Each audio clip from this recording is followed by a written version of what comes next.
Tá. Eu tenho um primeiro ponto para estar com vocês. Eu queria saber, quem de vocês já conhece o filme Inception? Ou então A Origem, que é o mesmo filme? O pessoal só Eu balança a cabeça. conheço. Isso, gente. Melhor que balançar sua Eu não cabeça, é mais conheço. fácil. Perfeito. Eu conheço. Tá. O que vocês acham dele? Bem difícil de entender. Massa.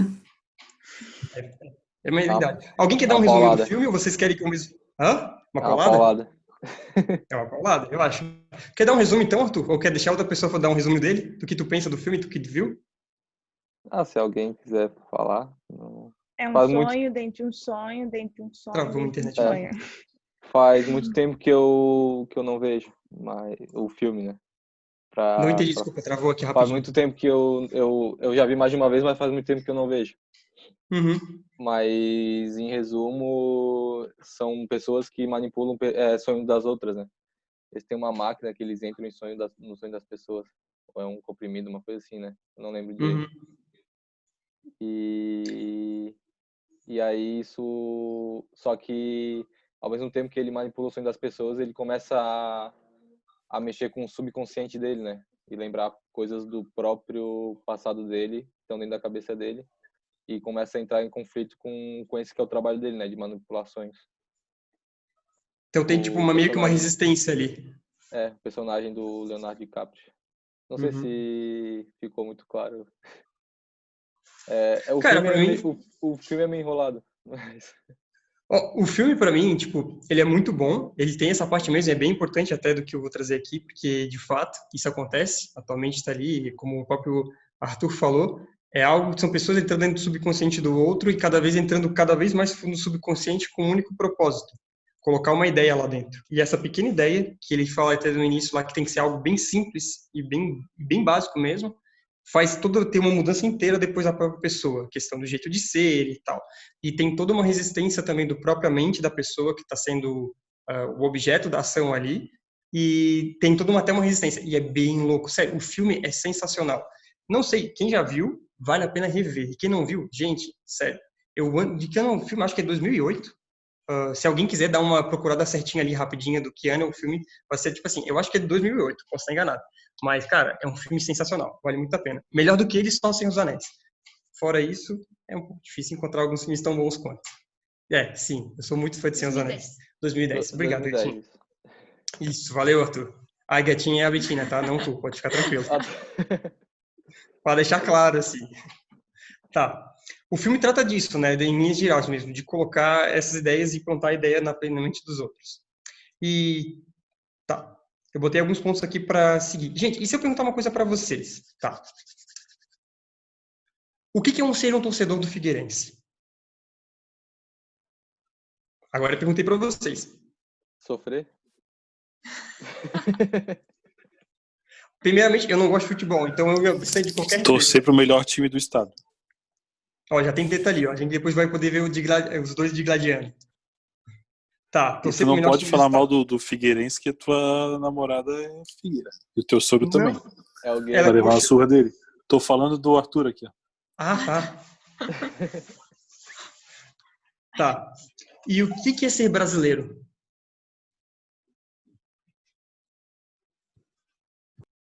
Sofrer. Tudo é sofrer. Torcer pra seleção.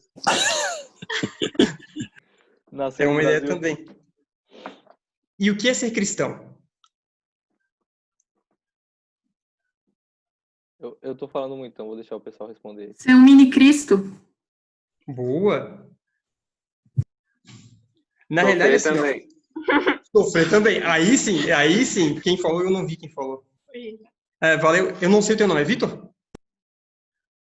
É isso aí, cara. Sofrer também. Mas, cara, a Kátia foi direta ali no ponto também. Porque quando a gente pensa em ser alguma coisa... eu sou engenheiro. O que é ser um engenheiro? Engenheiro é quando você trabalha e estudou com isso. Então, você faz aquilo. Então, se a gente fala que, eu sou um engenheiro, então se pressupõe que você é aquilo porque pratica aquilo. Eu acho que uma pessoa que estudou engenharia, mas não atua, ele tem formação de engenheiro, mas não é engenheiro. Minha opinião. Posso estar errado, mas é o meu ponto de vista. Tá? Ser cristão, no início da igreja, quando a gente vai lá para o início, para os primórdios, Primeiro que ser cristão, chamado de cristão, quando a gente lê em Atos 11, 26, quando isso aconteceu, os discípulos antes disso eram chamados até os do caminho. Ele é até considerado uma seita dentro da religião judaica. Isso tem várias coisas que aconteceram e isso foi bom até ele ser considerado seita, tá?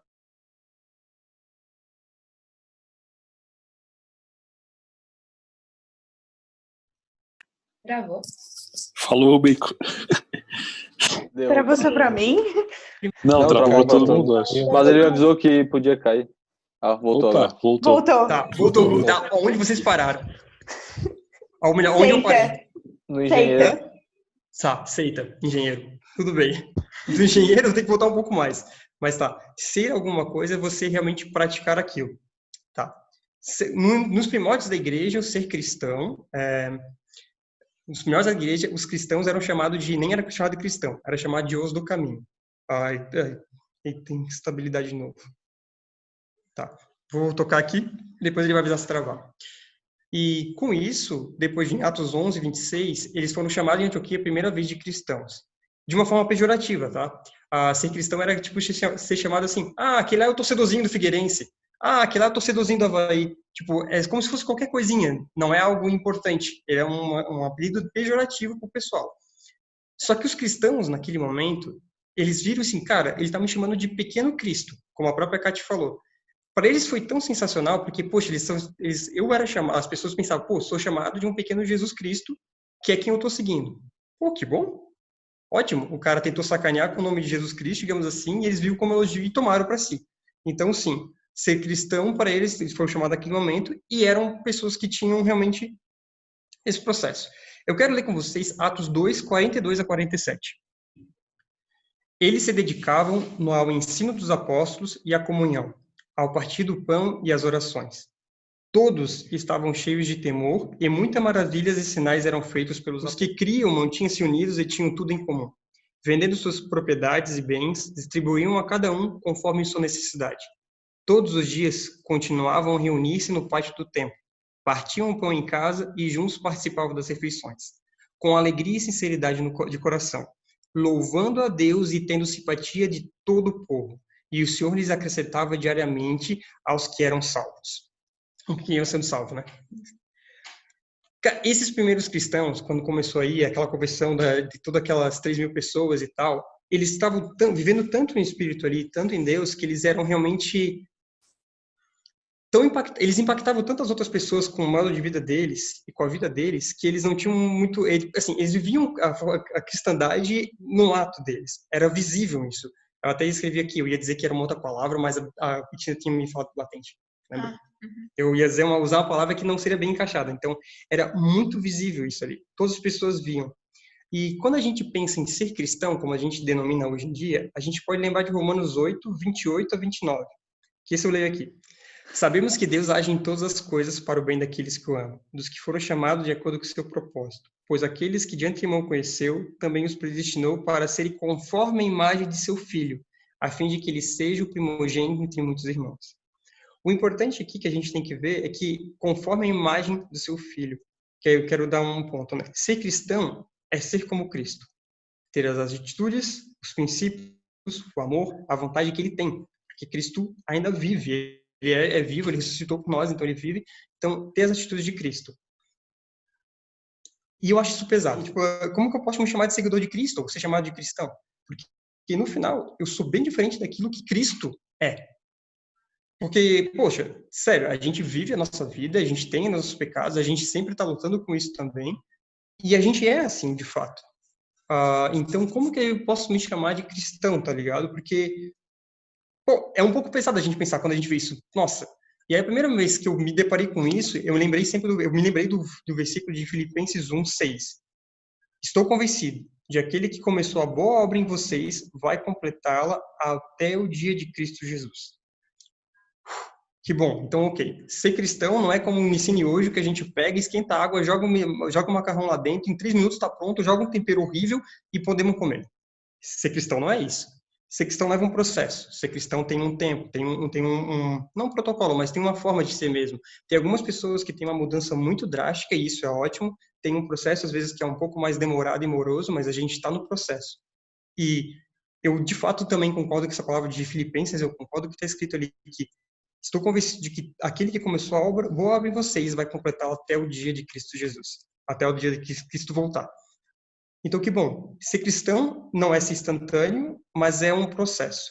E cada dia sermos moldados e conduzidos. E assim como no filme, A Origem, porque no filme isso conta, e é bem legal. E eu não quero dar muito spoiler, mas talvez eu vou dar um pouco. A ideia é colocar uma ideia a ideia do filme é botar uma ideia na cabeça das pessoas, tá? Particularmente isso. Mas não que é uma coisa fácil. Como até o próprio Arthur falou, existe uma certa resistência. A mente da pessoa começa a trabalhar de tal forma que ele não quer aceitar isso normalmente, porque é uma ideia totalmente diferente do que tem ali e não é para acontecer. Então, a mente da pessoa tem um círculo de defesa, digamos assim, protegendo a pessoa, e isso ali existe. Então, da mesma maneira, a gente tem isso hoje em dia. A gente tem o nosso corpo milita diretamente contra essa nova ideia de Cristo, que ele quer transformar a nossa vida. Os nossos desejos canais estão ali e sempre vão estar brigando. A gente sempre vai ter isso. Tanto que em Romanos 7, quando a gente for ler, se a gente for ler em algum momento, é o 7. É o 7. Romanos 7, isso. Que fala que aquilo que eu quero fazer eu não faço, mas o mal que eu não quero fazer, isso é o que eu faço. A gente é cristão, isso é normal acontecer e a gente vai ter esse tipo de processo. Só que a gente não tem que se satisfazer na questão de, putz, eu não sou como Cristo. Não, a gente tem que estar realmente buscando isso. Ser cristão é isso, essa questão. E como o Filipenses fala, né, é um processo e, mais importante, ele vem de Deus. É Deus trabalhando com a gente, nos dando suporte e mostrando pela palavra que precisamos mudar e ser transformados. Vai nos dar, e o legal é que quando Cristo chama e reúne a igreja, a própria fala que ali a comunhão dos irmãos, em vários momentos da Bíblia em Atos também fala que os próprios irmãos se ajudam. Eles estavam juntos, então, viver em congregação, unido, tendo uma amizade. Eu estava falando até com o Arthur, como que funcionava a questão tipo de discipulado e células. Células não, mas ele falou que, eu perguntei discipulado, ele falou a questão que a juventude faz células, isso, cara, isso é sensacional, porque em união, em grupo, a gente consegue crescer mais. Porque se eu tenho dificuldade, eu posso pegar o telefone, ligar para o meu amigo de célula e falar, gente, putz, estou com um problema aqui. Pode orar por mim, eu estou realmente precisando, eu estou querendo isso, eu estou com muita dúvida numa parada, eu estou com uma dúvida teológica. Aí tem um pastor ali, coitado, manda uma mensagem para ele que ele responde depois. E aí, é para isso. E imagina como seria sinistro se a gente não tivesse esse processo, esse suporte, né? E o legal é que quando Deus fala que ele vai trabalhar, porque ele fala que aquele que começou a boa obra em nós. Então, ele está falando que Deus que começou a boa obra em nós vai cumprir até o final. Então, poxa, é um processo que vem de Deus. E existe um livro que talvez, eu não sei se isso talvez você pode comentar. Existe um livro do Richard Foster, que é Celebração da Disciplina. Vocês conhecem? Tá. Gente, esse livro é um livro muito legal. Tá, Isaac. Eu não tinha dúvida que ia conhecer Joelson. Esse livro, pelo menos, eu acho ele muito legal para ser trabalhado até em grupos e tal, porque ele realmente traz algumas questões de disciplinas espirituais que são interessantes mesmo. E eu vou citar, tipo, ele não fala sobre uma delas ele fala, e outra que eu vou falar ele não fala, mas eu acho que é muito necessário. E é muito mais importante, na minha opinião. Discipulado vocês já fazem. Cara, discipulado é algo extremamente necessário.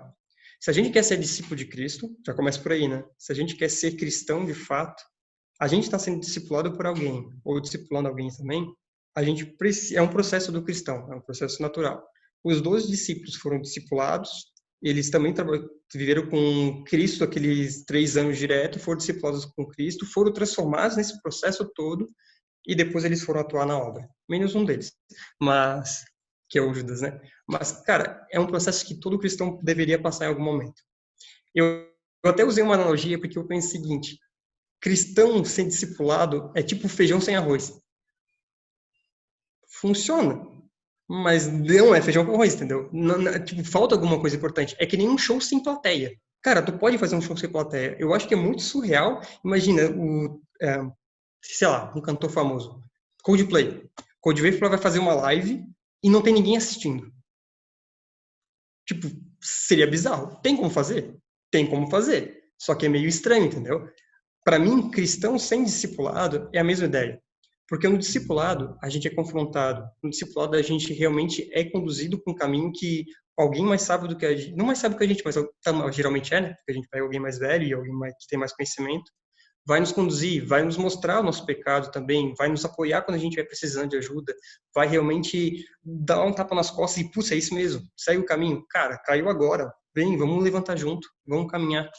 É aquele cara que anda mais uma milha com a gente, sem a gente ter pedido.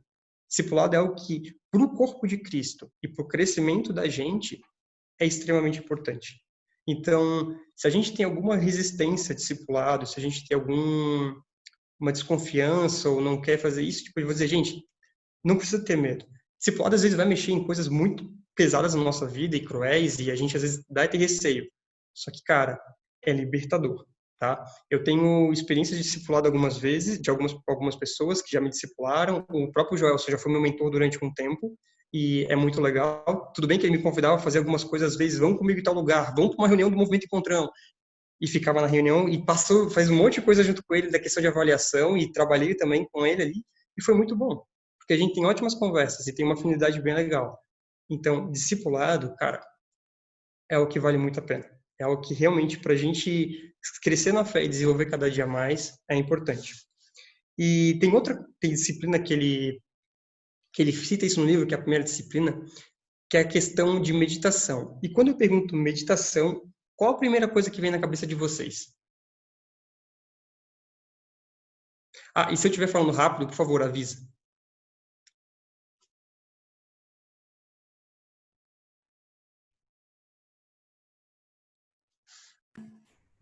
Travou. Voltou. Então, só para voltar ali, o que vocês pensam quando... Duas coisas. Se eu estiver falando muito rápido, vocês me avisam. E qual a primeira coisa que vem na cabeça de vocês quando eu falo meditação? Paz. Pra mim tem paz. Paz. Reflexão. Silêncio. Sim. O quê? Kátia? Silêncio, eu falei. Silêncio, ok. Reflexão, eu falei. Reflexão. Uhum. Paz, silêncio, reflexão. Uhum. Alguém mais? Cote? A primeira coisa que eu pensei foi aquela pessoa sentadinha assim no chão com fazendo meditação. Sim. Cara, e isso é muito comum, tá? Isso realmente é muito comum. Todas essas respostas estão certas, porque tipo isso realmente acontece, existe. É uma paz, é um momento de reflexão também, é silêncio, preferencialmente, porque meditar no meio de meditar no meio do show do Coldplay deve ser um pouco complexo. Talvez tenha que a gente consiga, mas eu acho complexo, tá?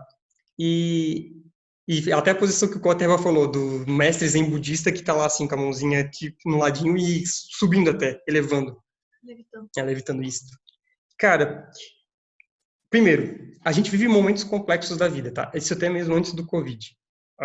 Hoje em dia tá mais louco ainda, porque a gente não esperava, ainda mais agora com esses gafanhotos vindo, e alguns dizendo que começou as 10 pragas, mas vamos lá, tá tudo certo. E, cara, a gente vive momentos onde, sério, quantos de vocês estão estudando? Só uma pergunta. Estudando para o vestibular, por exemplo. 1, 2. Tá, só vocês dois, só o João e a Sara estão estudando para o vestibular? Tá. Quantos trabalham? 1, 2, 3, 4, 5, 6, 7. O Joel também. O pastor também trabalha, olha só. Cara, tá. E quantos aqui não realmente. Quantos estão super de boa? Ué, Ana, tu não tá estudando pra questão de medicina? No momento eu tô de férias. Acabou essa semana. Bom. Não, então aproveita as férias. Tá. Então é o seguinte, gente. Pro pessoal que não tá de boa, tá? Pro pessoal que estuda e que tá trabalhando, cara, é uma loucura. Eu não sei quantos de vocês realmente têm tempo. Porque às vezes a gente tem que tá fazendo uma atividade, já passa para outra, termina um trabalho, sendo que tem outros dois já encabeçados, a gente vai para a aula, porque eu estou trabalhando e estudando também, então tem um trabalho de semana passada para entregar até amanhã, e tem outro já que o professor já mandou ontem, e tem uma outra leitura para fazer até na outra semana, e fica uma coisa encaixando sobre a outra. E quando a gente vai para realmente ver o que o mundo pede, Quando a gente começa a entrar no mercado de trabalho, às vezes, tu vai assim, putz, tem uma vaga de emprego. Tudo bem, tu tem que falar alemão, português, inglês, francês, italiano, russo e, se possível, também mandarim, só que em libras. Ah, tá, tu tem que acabar de sair do ensino médio. Que? Às vezes é mais ou menos isso, tá? Porque, tipo, o pessoal pede para tu ser sempre o melhor do melhor, de um nível absurdo, e quando a gente tenta trazer isso para a prática, ou a gente vive a vida numa correria gigantesca e não tem tempo para fazer nada, porque aí é complexo, esquece vida social, esquece ver Dark hoje, porque não tem como, por mais que tenha saído, mas tu não tem tempo, tu tem que ler, tem que fazer a leitura para a semana que vem. Ah, não, mas tu tem que ter um trabalho para entregar, tem que estudar para o vestibular, ou terminar um trabalho, do trabalho mesmo, para entregar na segunda-feira. É um pouco complexo, então a gente vive numa correria. E muitas vezes a gente vive essa correria e não tem tempo nem para pensar.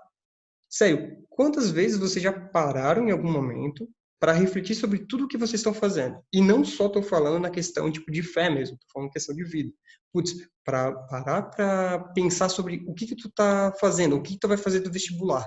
Tu pensou sobre isso antes, tu refletiu, tu ficou imaginando, ou tu só foi seguindo o processo e uma coisa foi encaixando com a outra e no final tu escolheu um curso e não sabes nem se é esse curso, mas tu vai fazer ele do mesmo jeito.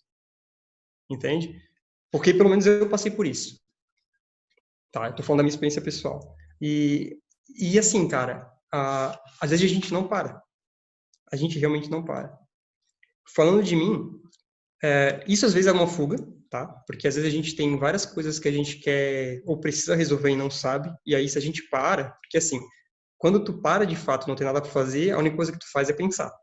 Quando tu para num lugar onde não tem nem computador ou nem internet e não tem nada, ou tu para contemplar o ambiente à tua volta. Tu eventualmente vai acontecer isso e tu vai começar a pensar, tu vai começar a refletir, tu vai começar a meditar sobre o que está acontecendo na tua vida. E às vezes isso assusta. E aí tu faz qualquer outra coisa para tu não precisar ficar com a cabeça parada. Porque tu não quer pensar no que está acontecendo, porque dá muito trabalho, dá um pouco de receio. Então, eu pelo menos, durante muito tempo, quando eu tinha essas dúvidas, esses problemas, eu simplesmente fazia outra coisa para não ter que pensar. Então, atulha minha vida de compromisso, questão até da igreja, bastante compromisso, tanto que final de semana eu nem parava em casa e nem ia para festa de família, porque eu estava tocando na orquestra, cuidando do ensino formatório e, tipo, fazendo milhares de coisas e participando da juventude. Tipo, loucura, assim, milhares de coisas. E eu não parava. E uma das coisas que a gente vê na meditação, primeiro que a gente tem que saber é que os pais da igreja, tipo, muito tempo atrás, assim, até antes de Lutero e tal, isso era uma prática muito comum entre eles. Tem vários pontos que alguns deles até se isolavam demais para fazer isso. Deus que deseja que a gente viva o evangelho de fato onde a gente está, mas a questão da gente parar, meditar, deixar com que a palavra de Deus que a gente está lendo, ela realmente não seja só uma leitura corrida, seja uma leitura onde a gente pode parar, ler, ver o que a palavra quer falar para a gente, e não só cumprir a tabela de ler uma quantidade X de capítulo por dia, para que a gente chegue no final do ano lendo a Bíblia toda, e é isso aí, cumprir a minha meta, mais uma meta. Porque muitas vezes a gente coloca até essas coisas da igreja como uma meta simplesmente para a gente ir cumprindo. E a gente não para realmente para refletir e deixar a palavra falar com a gente. Uma coisa que é legal na questão da meditação, quando eu vejo, é o que Lutero fala na questão da meditação. Lutero fala, meditar significa pensar de forma certa. Lutero fala, meditar significa pensar de forma séria, profunda e cuidadosa. No fundo, ruminar no coração. Meditar é, por assim dizer, demorar-se no centro ou ser movido pelo centro e pelo mais íntimo. Quem, portanto, pensam, deixa-se e reflete no íntimo e aplicadamente esse medita. Palavra de Lutero. Ele citou isso em um texto dele. E uma coisa que eu acho interessante dessa palavra dele é ruminar. Prova rápida. O que é ruminar? Eu já posso dar a dica, pode colocar até no Google, no Wikipedia, em inglês. Tem uma explicação bem legal. É o que a vaca faz, não é? É o que a vaca faz. Por quê? A vaca come, daí ela vomita na boca dela e daí ela mastiga de novo e come de novo. Mas por quê? Pra digerir melhor, eu acho. Tá. Biologicamente falando, e tu não tá errada, Bia, mas é que assim, o estômago da vaca ela não consegue digerir diretamente a celulose.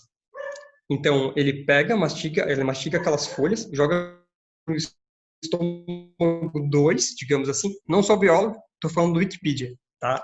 E traduzindo o Wikipedia, ele joga para o estômago, onde fermenta, depois ele tem que literalmente vomitar de volta, para depois mastigar de novo e engolir para o estômago certo, porque daí todos aqueles nutrientes das folhas vai ser digerido por ela e aí vai gerar o nosso precioso leite que forma o queijo.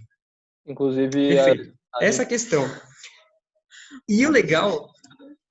Não, eu ia falar, a gente também não consegue digerir a celulose, né? Por isso. Travou aqui. Opa. Tá me ouvindo? Quê? Tá me ouvindo? Não, mas não vou falar sobre milho. Sim, eu te ouvi. Sim, eu estou te ouvindo, mas tudo certo. Travou, tá. E... Voltou, Arthur? Oi? A gente ouviu, Arthur. Tá de boa. Não, eu só ia falar a gente ouviu, tudo certo. Que a gente também não consegue digerir a celulose. Só que a gente não rumina, né? A gente não consegue mesmo. Não, a gente não rumina. Mas tá. Uma coisa que é engraçado nisso, cara, é que, olha só, o processo da vaca é curioso, porque ela não consegue digerir inicialmente. Se ela só comesse pronto, ela não conseguiria absorver provavelmente todos os nutrientes que ela poderia. Talvez ela conseguisse até absorver alguma coisa, mas não faria o processo completo. Então, a questão de quando o Lutero fala de ruminar, ele pega, então, a gente pode ter a ideia de que ele pega o texto bíblico e medita sobre ele. Ele pega aquele texto bíblico, começa a deixar Deus falar, porque Lutero fala que quando a gente vai meditar, não é a gente indo, é Deus vindo até nós para trazer a palavra dele. Então, quando a gente medita e deixa realmente aquele momento ali que a gente está deixando Deus falar a palavra dele para a gente, que a gente realmente se coloca em oração e pede Deus, fala, e a gente lê o texto mais de uma vez, vai trabalhando o texto dentro do nosso coração, e não é fazendo só um estudo bíblico, querendo analisar ponto a ponto, análise semântica, histórica, não, é o texto. E deixa Deus, o que tu quer falar com esse texto para a gente? Lutero até depois encadeia algumas perguntas que depois eu vou falar sobre elas. Mas a questão do ruminar é, inicialmente a vaca não pode absorver. Então, inicialmente, se a gente só ler o texto bíblico, a gente não vai conseguir aproveitar tudo o que ele pode trazer para a gente. E o que é curioso é que a palavra de Deus é uma palavra viva. Então, o texto que hoje te impacta de uma forma X, daqui a 3 anos, quando tu lê ele de uma forma diferente, em outro momento da vida, ele pode te impactar. Por exemplo, eu não sei quem de vocês está participando e faz todos os dias orando em família. Eu não faço todos os dias. Eu estou aqui morando temporariamente na casa da Betina. Os pais dela têm orando de família e eles fazem toda manhã. Então, na mesa do café da manhã, a gente está comendo junto e em um momento a gente faz orando de família. E é engraçado porque, assim, ó, as pessoas que geralmente escreveram orando de família, escreveram orando de família ano passado. E está encaixando muito bem para esse ano, em tudo que está acontecendo. Ou seja, a palavra que ele escreveu ano passado tinha um propósito, tinha um significado para ele no momento que ele escreveu, e ela é tão viva e eficaz também, que hoje em dia ela é válida. Por mais que não foi uma palavra que a pessoa escreveu no passado e ficou ali, entendeu? Que é só válida naquele momento. Porque Deus trabalha de tal forma que, quando veio para a gente nos tempos atuais, ela vê assim, nossa, cara, olha só o que está acontecendo. Está encaixando. O que a pessoa escreveu está encaixando no tempo que a gente está. E a gente tem conversado aqui que está sendo muito curioso isso, porque, cara, é muito louco. Sério, é muito louco tu pensar que ano passado alguém escreveu algo que não estava passando por isso e encaixa. Tipo, Deus é soberano, cara. É muito massa. E, então, tipo, na hora de realmente a gente tem que pegar o texto bíblico, ruminar ele e já deixar Deus falar com a gente. Isso é importante. E muitas vezes a gente não tem tempo, ou a gente realmente não está priorizando algumas coisas para ter isso. Tá? E eu falo de mim, porque sendo bem sincero, eu tenho percebido que durante muito tempo da minha vida, até quando eu vim para o FATEV, eu simplesmente tinha uma tabela de textos bíblicos para ler, eu lia elas de forma sistemática e tal, cumpria, muitas vezes eu consegui cumprir certinho, outras vezes era falhado, errava 4, 5, 6 dias, uma semana, pegava um dia para ler tudo de uma vez, e tu não aproveita o texto. Tu só tá lendo o texto de forma corrida. Tu não tá realmente se aprofundando, tu não tá deixando o texto falar contigo. Ou então, tu lê o texto para realmente trazer uma meditação em algum local. Tu não deixa realmente o texto falar contigo, tá? E Lutero, quando ele pensa nisso, quando ele fala sobre meditação, ele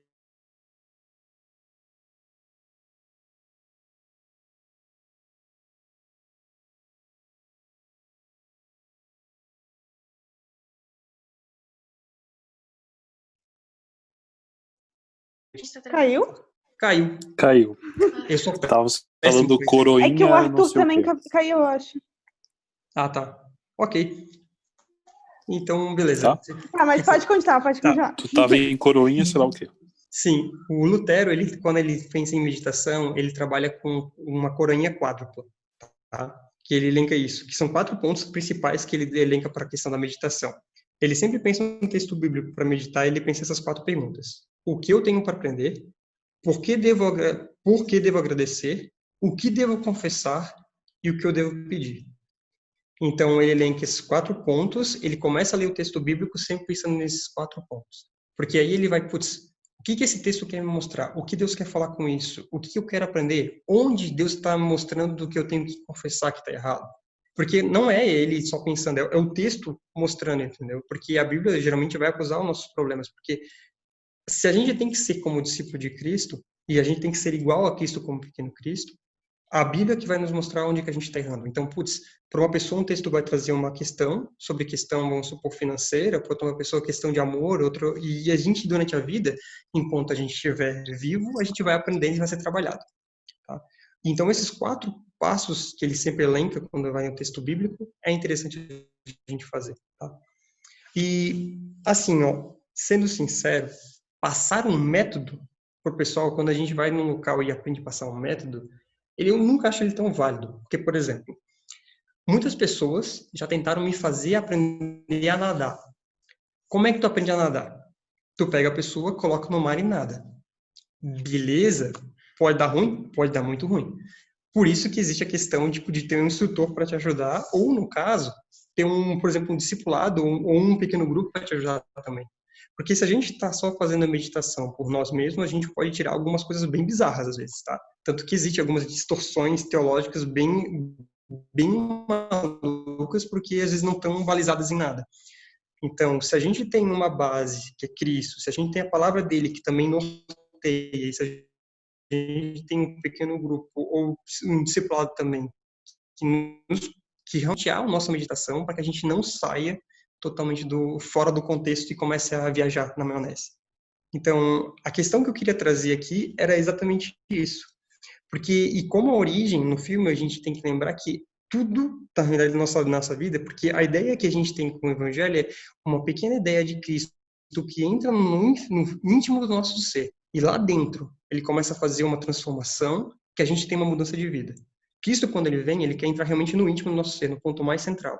A gente vai ter realmente nossa linha de defesa que não quer, porque a nossa carne milita, que ele não quer isso. Então a gente vai ter essa resistência.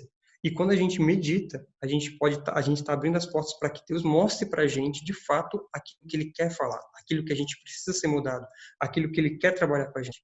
Porque é desejo dele, porque como em Filipenses fala, que ele começou a boa obra, ele tem desejo e vai finalizar essa boa obra. Então é obra dele.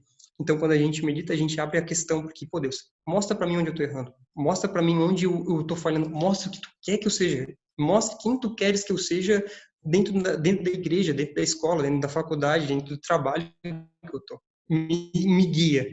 E quando a gente para fazer isso à luz da palavra, ele realmente fala. Porque realmente a palavra é viva. E ela é viva e eficaz. Então, que a gente possa ter toda a certeza disso, de que Cristo vai cumprir a obra dele na nossa vida e que a gente também, para que a gente crescer, a gente precisa também ter algumas disciplinas e como é que é o termo que eu posso usar agora? E não ser fiel, mas trabalhar com afinco nisso, por exemplo, se dedicar para isso, entendeu? Buscar esse tipo de coisa mesmo. Então, discipulado, pelo menos na minha opinião, e meditação são 2 focos que eu acho que é bem importante a gente começar pelo menos a ter. Só que no livro de Celebração da Disciplina ele fala sobre outros e são bem legais, tá? E é um livro bem rapidinho. É isso.